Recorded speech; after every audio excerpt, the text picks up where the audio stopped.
Well, hello everybody. I am Israel Coronado. I know it's late. Just put the boys to sleep. They're eager to go to school tomorrow. And unlike my children, there's many kids out there who are gonna go to school and don't have a home to sleep in. Some who lost it all. Today I wanted to deliver a timeline and clear up some misconceptions as I see some of the comments that are written about me, about the movement. And I wanted to take this time to explain and educate. First of all, I did not get flooded. I have two properties, one in Westlaco and now one in Mercedes. As of 3 weeks ago, I was rezoned. But neither of them got flooded. I did see the effects of the flood and what happened firsthand to all those people that got hurt. The 70-year-old, the 80-year-old, the 90-year-old. And the selfish part of me doesn't want to be dealing with this when I'm 90, when I'm 80. I do not want my children helping me get my wet couches and my mattresses out. So let's start with a timeline. We have June 1st. And June 1st is a very important day for us. As a community, we all need to know this. Is as important as any holiday. And the reason is because June 1st marks the beginning of storm season. Now, I'm going to call it storm season because when you call a hurricane, many people get tired of that term. And as we well know, we don't need a hurricane to cause major devastation in our town. So, June 1st is so important because we got to keep our, I don't know what to call them anymore. You know, the term public servant used to be very popular. But unfortunately, right now, it seems like the public is not being served. So we'll call them elected officials. They need to be aware of June 1st and be prepared. June 20th marks the day of the devastation. It was the day after my birthday. So I will remember that for a long time, forever. And we were not ready. We were not ready because it took more than 24 hours to get pumps in place to help alleviate the flooding in some of the neighborhoods. Those pumps should have been there from the very beginning. We were not ready. Many of the elected officials, many of their constituents questioned where they were. Some were out of town for work. Some of the management was out of town, period. They didn't get here until much later. And because we were not prepared, we caused some major problems to our levees, to the walls that protect us. Thankfully, it's not major and the city can actually do something about it, but should act quickly. So one of the first things that got me started was questioning the elected officials because I saw so much need out there. And it seems to me like it's important to go and help. But an elected official has the capacity to organize the masses. Come election time, they have the ability to unite people for one cause, to get them a vote. But come disaster time, it seems to me like they lost that capacity. And that is the time for leaders to rise. So I questioned that from the very beginning in our old page. Now, I was unaware of the political landscape here in Westlaco. I've always been out of politics. I'm going to be honest, I could care less. But now, once I connect the importance of knowing and being educated on who's running our town, and I make that direct connection to negligence on behalf of our city officials, I had to do something about it.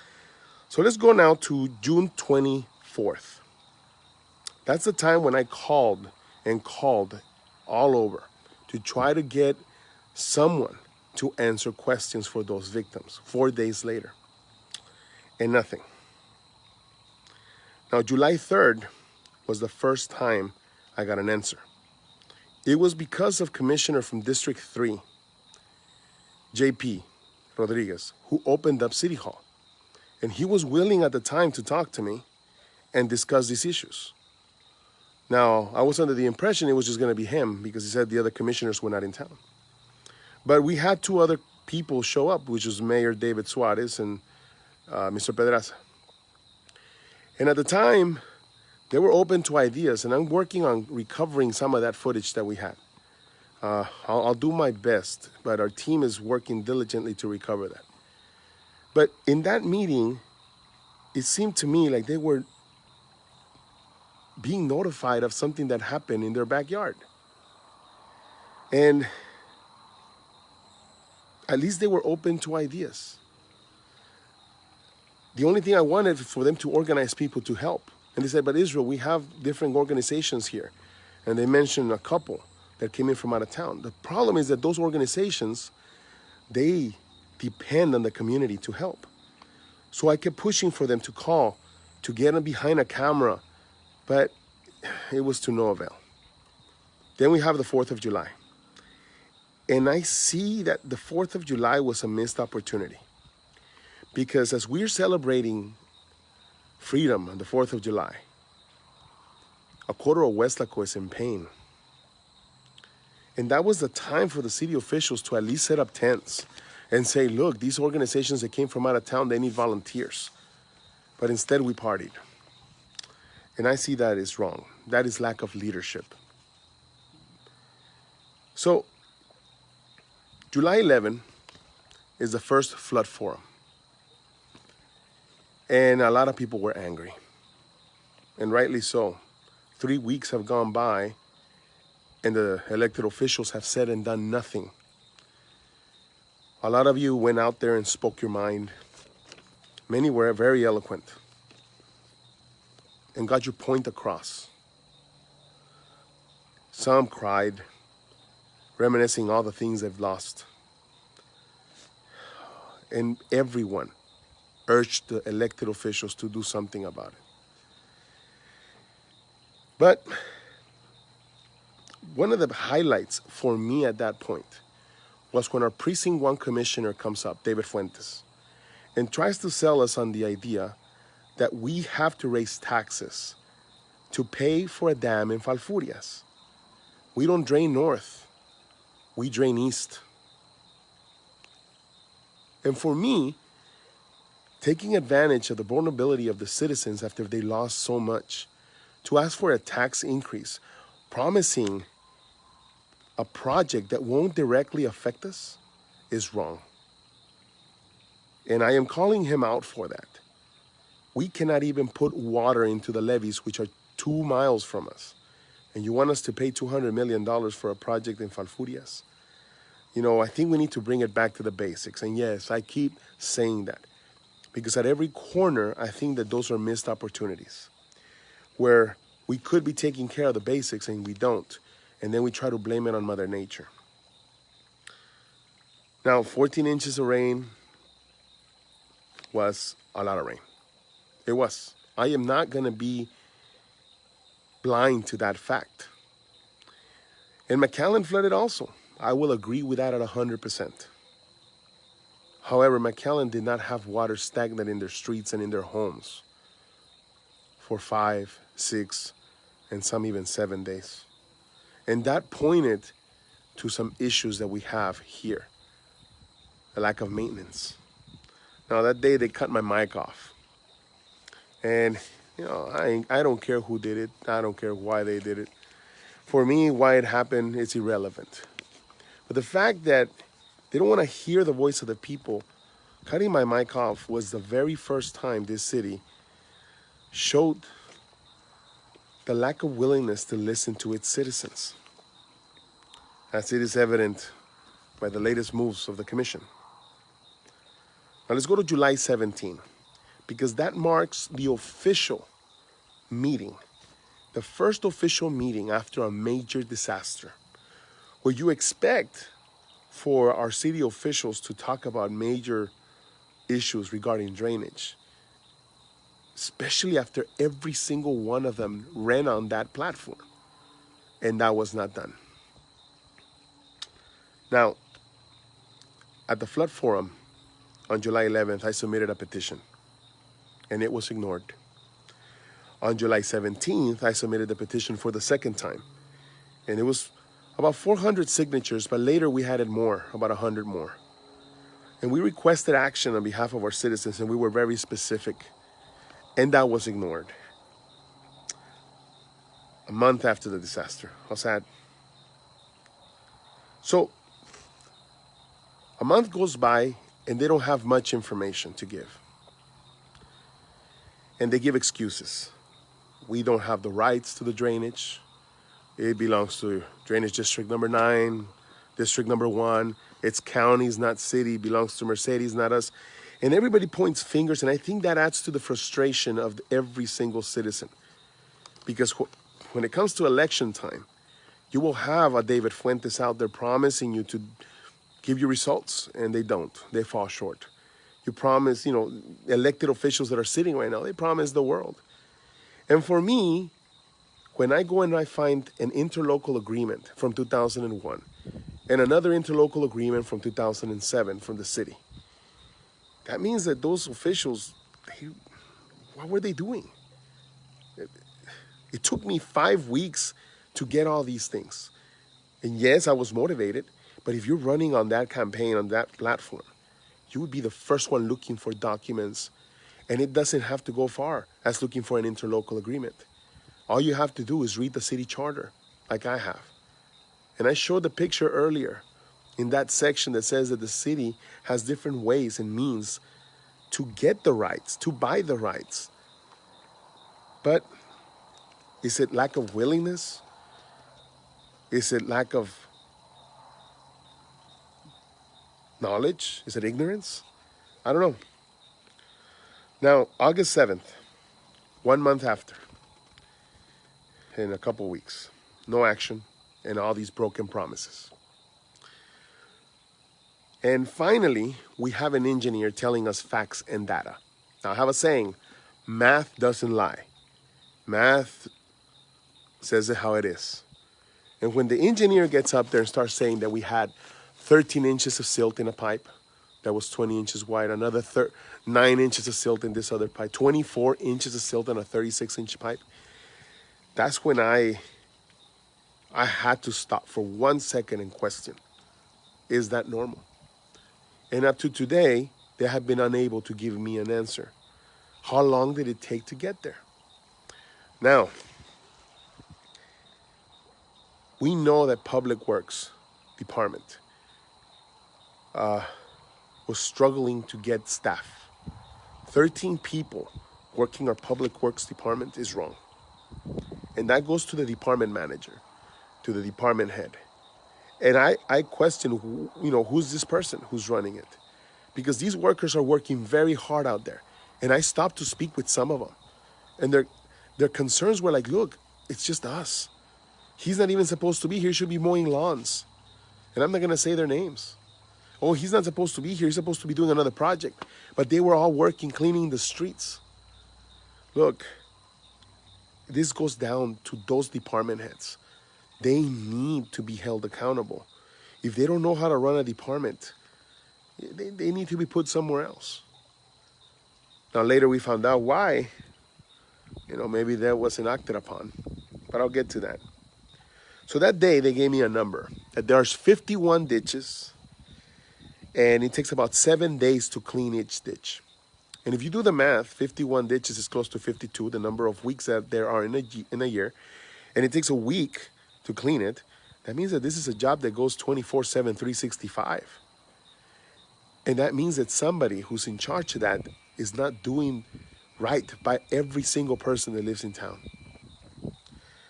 Now, we questioned that. And the answers were, I don't know. You would think that they had plenty of time to gather the data they needed to show the citizens. And yet they didn't. At this point, the petition was blatantly ignored by the mayor. Now, I'm calling out the mayor because he had the authority to put it up for a vote. And that petition of 500 citizens being ignored continues with a theme of them cutting my mic off at the very beginning. They don't want to listen to the citizens. They offer me a board position for me to give them solutions on drainage. And if I have 500 people telling them what to do, what can I expect when I'm sitting by myself? So I question, who's micromanaging? Is it the commission that's micromanaging the employees? And we dug deep and hard, and we found out that the public works director was recommended by the mayor. And for me, the compadrismo needs to stop. And now I'm talking to the family members of the elected officials. And I'm talking about the friends too, to those people that support them. That support them because they're relatives. You see, we have to think not just of our family. We have to think of everyone's family. Because even though I didn't flood today, if we continue in this path, I will flood tomorrow.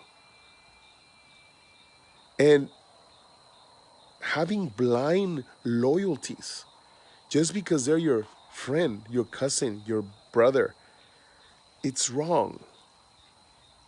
We need to stop this kind of behavior all over the valley. And people will immediately say, Israel, you're crazy. You're crazy. We can't stop compadrismo. Well, guess where it starts? Right here. It takes everybody. Now, there's a lot of websites out there that cover their faces behind anonymous and chismes and all these things. And I decided to put my face out there because I'm a citizen. I pay my taxes. And I wanted to point out the facts. And if we have a problem in this city right now that needs to be dealt with, yes, it's drainage, but we need to work on compadrismo first. And that needs to be attacked immediately.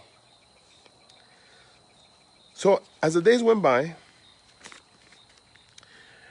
and yet another meeting comes about, and I started attending these things. I go and call for absolute transparency, and it wasn't given. You see, for something so public as a flood to affect every single person, you would think that anything dealing with that would be made public.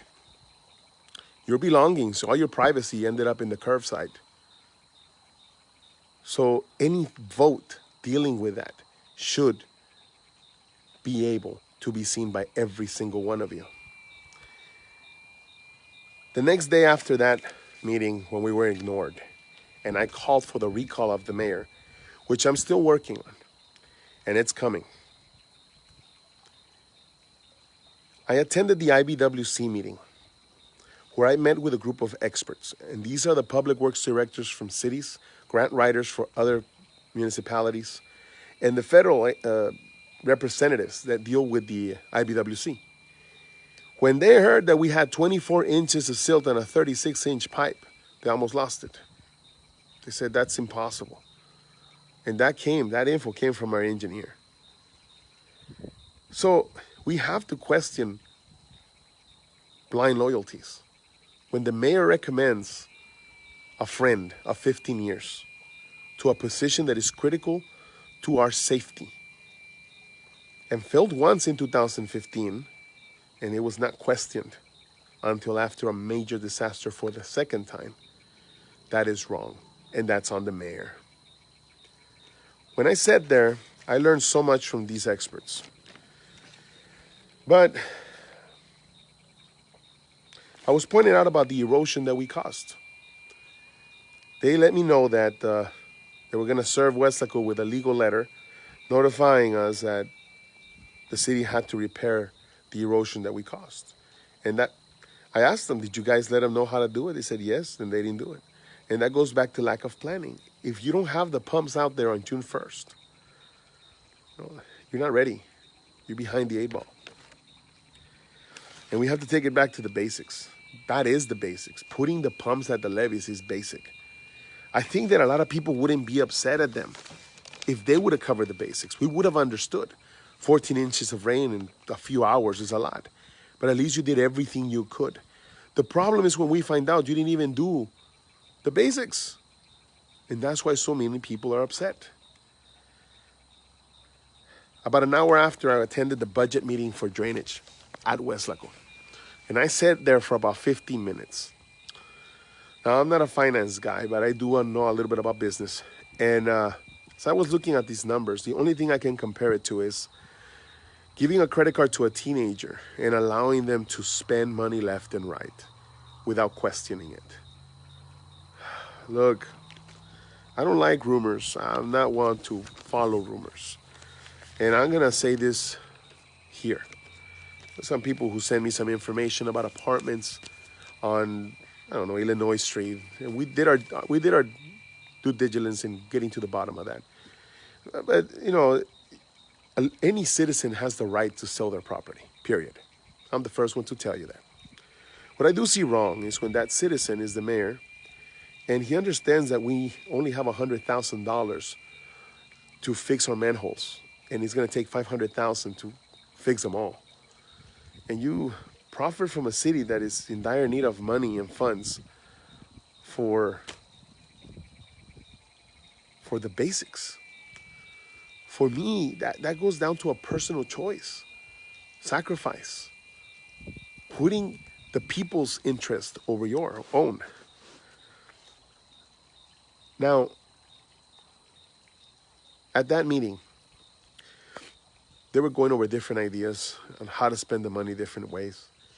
But there weren't many of the commissioners giving any ideas or questioning any money moves. All the questions came from the outside.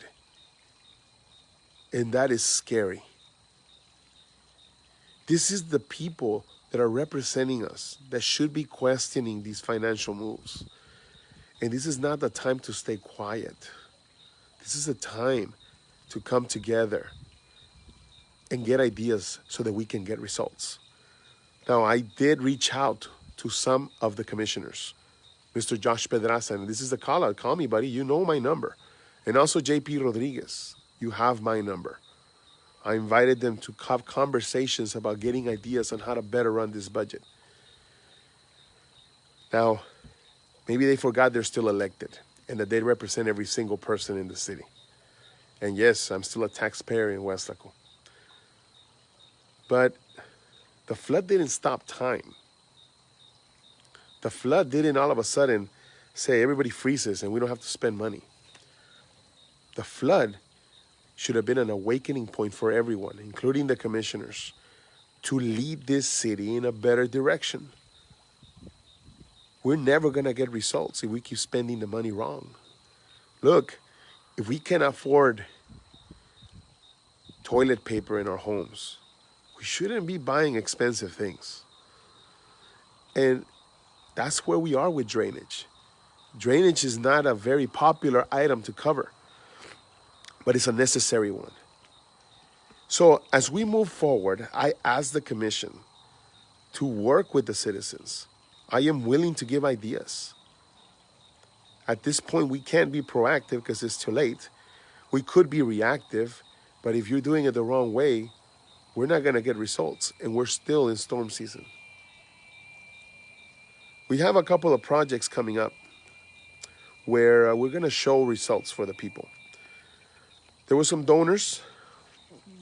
You know, you go help an abuelita out, and that abuelita has very smart grandchildren. And some of these people have come out in support of our movement. So pretty soon you're going to see some data, numbers, real results. They're coming. And in the meantime, I want you to think about this. For those of you who have no political loyalties, vote your heart and question everyone that comes your way asking you for their vote. That's your responsibility. For those of you who have political loyalties, question them even more. Because water doesn't care who you voted for. And for those people that are running, stay away from compadrismo. Don't hire people because they help you put signs all over the city. Hire people because they're qualified to protect those that you represent. because you represent everyone, even those that did not vote for you. And for those people that are running, come on, stay away from scandals. Don't be taking advantage of the elderly people that may not know what's going on in the city and go and have them go vote in your favor. That is wrong. That is morally wrong, and God is watching. I think that this has to be an awakening for everyone. And I join you, I welcome you right now to share this video with as many people as you know, because there is a movement coming. We are like water. We encounter a wall and we'll go around it. And like I said at the very beginning, we're not going to stop. And if some of the opposition thinks that that's going to happen, you're very wrong. I get very passionate about things. And I want you to understand that when I'm out there, I'm not attacking a person. I'm not attacking your friend or your cousin or your brother, your relative. I'm attacking their positions and what has placed us in this predicament, the flooding, being made worse than it was in years past. The facts where we didn't even cover the basics. My name is Israel Coronado. And I speak for a lot of people, as many of you have sent me messages and thanked me for what I'm doing. But it is not just me. There is a team of people behind me that have helped you as well. So please help me make Westlaco drain again. Thank you.